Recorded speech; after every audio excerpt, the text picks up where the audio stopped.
அஸ்ஸலாமு அலைக்கும் வரஹ்மத்துல்லாஹி வபரகாத்துஹு. அன்புக்கினிய சகோதர சகோதரிகளே, உங்கள் அனைவரின் மீதும் ஏக இறைவனுடைய சாந்தியும் சமாதானமும் என்றென்றும் நிலவ பிரார்த்திப்பதோடு நான் சங்கை அப்துல் அஜீஸ்.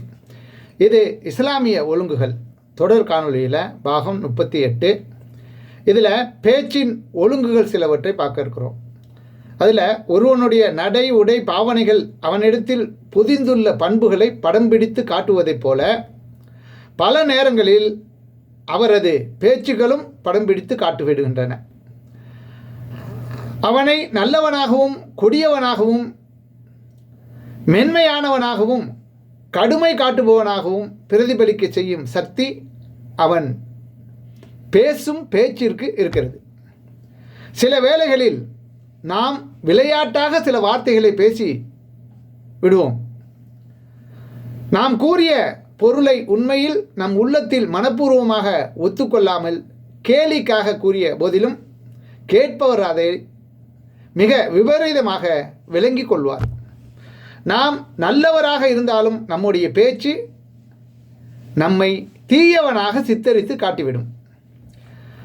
வார்த்தையை விட்டவர் நான் ஒரு பேச்சுக்காகத்தான் சொன்னேன் என்று எவ்வளவு சமாளிப்புகளை கூறினாலும் மனதில் பதிந்த காயம் மறையாத வடுவாக பதிந்து விடுகிறது. விளையாட்டு வார்த்தைகள் பேசுபவர்களுக்கிடையே பல விபரீதங்களை அது விதைத்து விடுகிறது. கடுமையான வார்த்தைகள் கலகத்தை உண்டு பண்ணுகின்றன. கனிவான வார்த்தைகள் கல் நெஞ்சம் கொண்டோரையும் கனிய வைத்து விடுகின்றது. இதுபோன்று ஏராளமான இன்பங்களும் துன்பங்களும் நம் பேச்சின் பயனாக வந்து அமைகின்றன.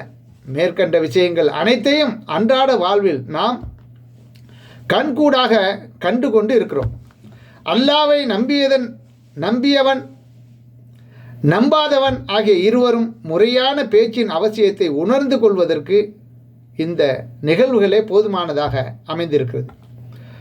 ஆனால் மனிதன் தனக்கு வழங்கப்பட்ட அறிவை முறைகேடாக பயன்படுத்துவான் என்பதனால்தான் ஆன்மீக ரீதியில் இஸ்லாம் அவனுக்கு இதை தெளிவாக உணர்த்துகிறது. அழகிய பேச்சுகளை பேசும்படி இஸ்லாம் நமக்கு வலியுறுத்துகிறது.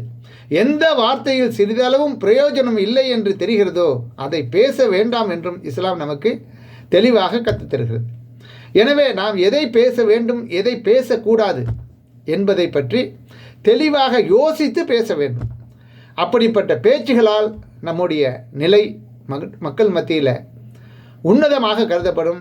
அது நன்மை பயக்கக்கூடியதாக அமையும் என்பதை கவனத்தில் கொண்டு நாம் பேச வேண்டும். நன்றி. தேங்க்ஸ் ஃபார் வாட்சிங்.